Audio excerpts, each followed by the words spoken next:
Hello बच्चों, good morning. जैसा कि हम लोग मैथिली शरण गुप्त का गीत पढ़ रहे हैं और आज हम लोग आपको उनके गीत का तीसरा पद्य लेकर चलते हैं।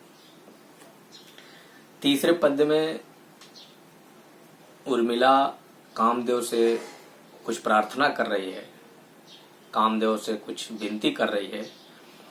मुझे फूल मत मारो, मैं अबला बाला वियोगिनी, कुछ तो दया विचारो, होकर मधु के मीत मदन, पट तुम कटु गरल नगारो, मुझे विकलता तुम्हें विफलता, ठहरो श्रम परिहारो, नहीं भोगिनी यह मैं कोई, जो तुम जाल पसारो, बल हो तो सिंदूर बिंदु यह हर नेत्र निहारो, रूप दर्प कंदर्प तुम्हें तो मेरे पति परवारो, लो यह मेरी चरण धूल उस रति के सिर पर धारो।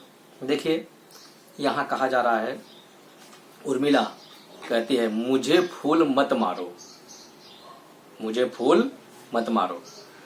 अब यहाँ कहने का तात्पर्य है कि मुझे फूल मत मारो, यानी उर्मिला कामदेव से कहती है कि हे कामदेव, आप मेरे ऊपर ये फूलों जैसा वर्षा यानी फूल रूपी बाण मत मारो। बाण का तात्पर्य यहाँ इसलिए है कि उर्मिला का पति उर्मिला के साथ नहीं है, इसलिए उसको फूल बाण के समान लग रहे हैं।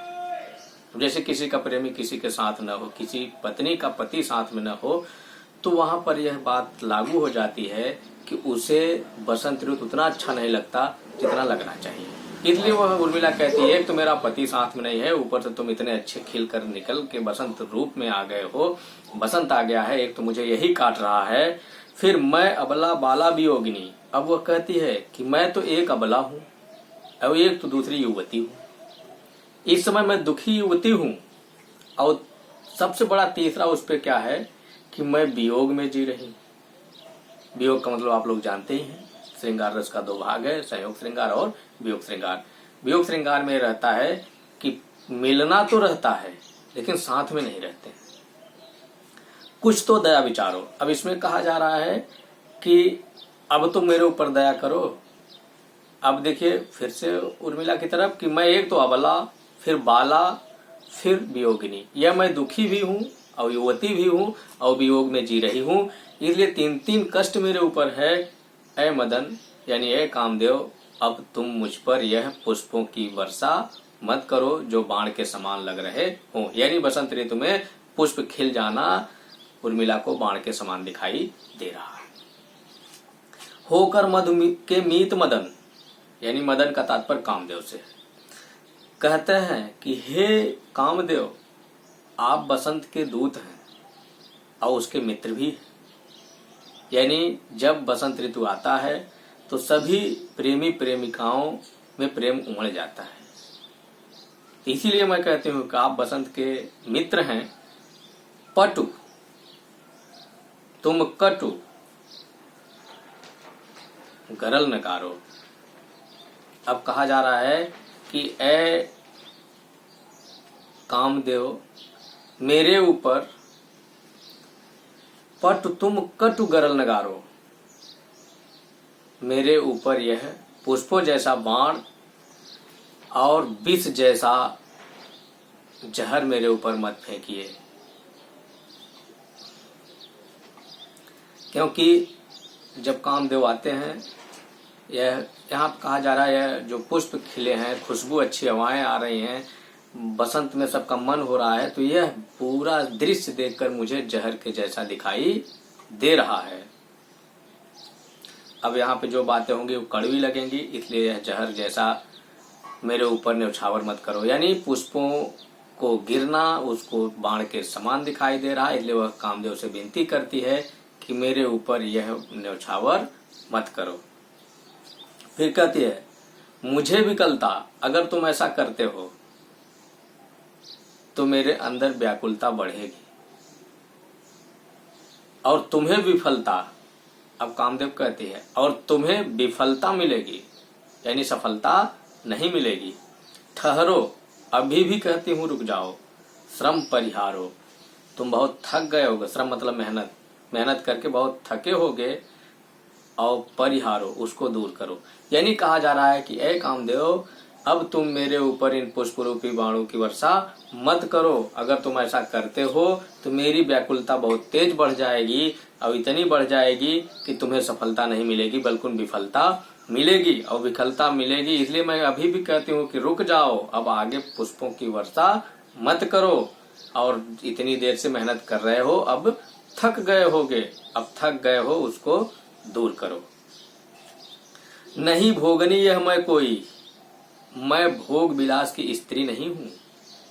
अब भोग विलास की स्त्री होने का तात्पर्य था कि उर्मिला पतिव्रता थी। वह यह कहती है कि मैं सिर्फ अपने पति से ही प्रेम करती हूँ और तुम मेरे ऊपर जो मेहनत कर रहे हो, जो कोशिश कर रहे हो, यह तुम्हारा बेकार जाएगा। जो तुम जाल पसारो, जो तुम मुझे अपने वश में करने के लिए जाल बिछा रहे हो, जाल फैला रहे हो, यह सब तुम्हारा व्यर्थ हो जाएगा, तुम्हारी मेहनत बेकार हो जाएगी। यही कहती है कि मेरे ऊपर इतनी देर से तुम जाल बिछा रहे हो, जाल फैला रहे हो, मुझे फंसाने की कोशिश कर रहे हो, इसलिए मैं कहती हूँ कि मैं कोई भोग विलास की स्त्री नहीं हूँ। मेरा एक ही पति है और मैं उसी पति से प्रेम कर सकती हूँ, तुमसे प्रेम नहीं कर सकती।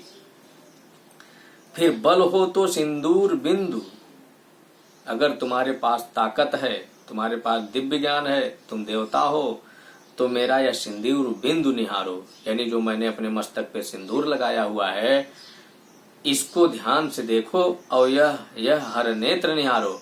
और शंकर की जिस प्रकार तीसरी आंख, हर मतलब महादेव, हर हर महादेव, हर मतलब महादेव, हर नेत्र यानी शंकर का नेत्र निहारो, यानी कहा जा रहा है यह मेरा सिंदूर बिंदु है जरूर, लेकिन ये समझ लो कि यह शंकर की तीसरी आंख है। जिस प्रकार शंकर जी तीसरी आंख से किसी को तरफ खोल के देख लेते थे तो वह भस्म हो जाता था, उसी प्रकार यह मेरा सिंदूर बिंदु है।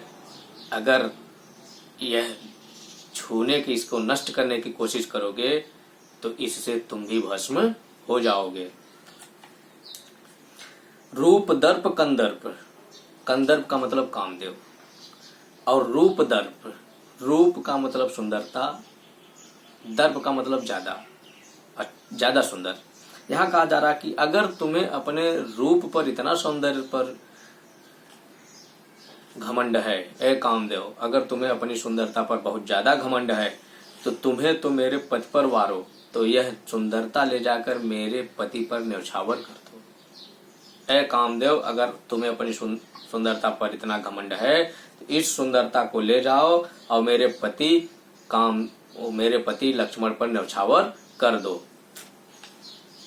लो यह मेरी चरण धूलि, और लो यह मेरी चरण धूल उस रति के सिर पर धारो, और मेरे पैरों की धूल, चरण धूल यानी मेरे पैरों की धूल यह ले जाओ और उस रति के सिर पर, और उस रति का मतलब है कि यह कामदेव की पत्नी थी, जो श्रृंगार रस का स्थायी भाव रति है। तो यहाँ वही कहा जा रहा है कि रति, अब रति का यहाँ कामदेव की पत्नी से है, तो वह कहती है कि अगर तुम्हें अपनी सुंदरता पर इतना घमंड है तो ऐ कामदेव मेरे चरणों की अगर आपको सुंदरता पर इतनी घमंड है तो उसको ले जाकर मेरे पति के ऊपर न्यौछावर कर दो और मेरे चरणों की धूल ले जाओ और अपनी पति के सिर पर उसको धारण करा दो, यानी उसके ऊपर लगा दो और कह दो कि यह एक पतिव्रता स्त्री की चरणों की धूल है और इस धूल से तुम्हारे सिर पर लगा देने से तुम्हें एहसास हो जाएगा कि मैं इसको पाने की चेष्टा रखा था और मुझे प्राप्त नहीं हुआ।